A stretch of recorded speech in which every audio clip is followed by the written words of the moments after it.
Good day, Moral Gamers. Welcome to another review. This time we're checking out Battle Fantasia. It's Battle Fantasia on the PlayStation 3. This is actually one of the free downloads when you become a premium member of the PlayStation Plus.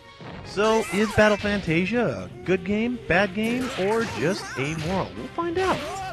If you can't tell by the screenshots here, Battle Fantasia is a fighting game. As the old arcade adage goes, winner stays, loser pays. Best 2 out of 3. Ready? Fight!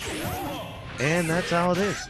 You're going to fight with whichever character you choose out of their small but effective roster for what it is, and go at it, hand-to-hand combat style.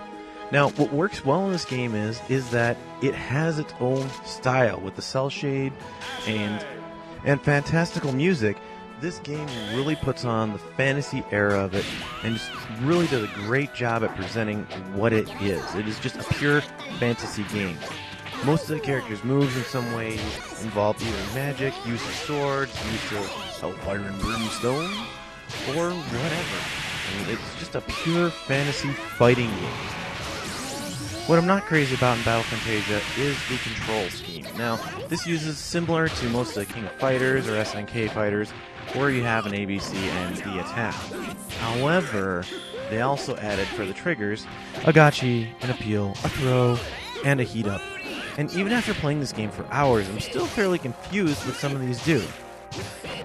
The throw, of course, is fairly simple to understand. Appeal is your taunt, but the gotchi and the heat up just never really made sense to me. Apparently, you can heat up, and this offers you additional power and additional mobility for a short period of time. I have no clue what the gotchi is. I've tried to figure it out.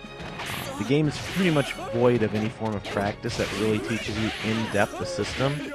So that portion just eluded me quite a bit. Adding to this game is the addition of a story mode. Now, the story mode is a double-edged sword here because, well, it does actually tell some of the backstory behind the characters. The fact of the matter is, you have to complete it before you actually get to a save point. There's no way to actually save it, and this battle goes on forever and ever. It's not like Soul Calibur or Street Fighter where you go through maybe 8-10 battles at most, and you're done. In this particular case, it seems to be an endless battle. And this endless battle just gets boring after a while, especially when you're losing characters who have like twice your hit points and take 3 times as much damage as you do. It just gets annoying. So the base question is this a good fighting game? Can I recommend it? And that's a double-edged blade there, because on the one hand, this game is definitely one that will appeal to kids more than adults. It's too cute, it's too kawaii. I mean, look at that. Look at that. They're chipmunks fighting. Does it get any cuter than that?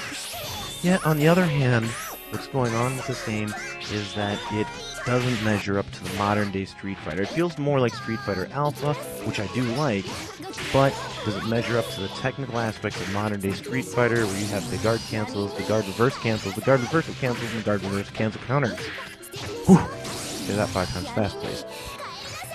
No, it's not as technical as the modern ones, and to hardcore fighting fans, this may not be a game for you. From a moral standpoint, can I recommend this game? Well, that depends on your tolerance for fantasy, because the mixture of wizards, of Deathbringer, who's basically a hellfire-fueled knight, you have mages, all sorts of stuff like that. I mean, it depends on your tolerance for that. If you're very conservative, the fantasy elements of this may turn you off. But if you're rather lax about it, this could be a fun game, very childish, for your kids to play. So it pretty much, again, boils down to your tolerance for the fantasy realm and how much of it. There's no real divination or delving into the dark side, but it takes the fantasy elements basically at a very superficial and child...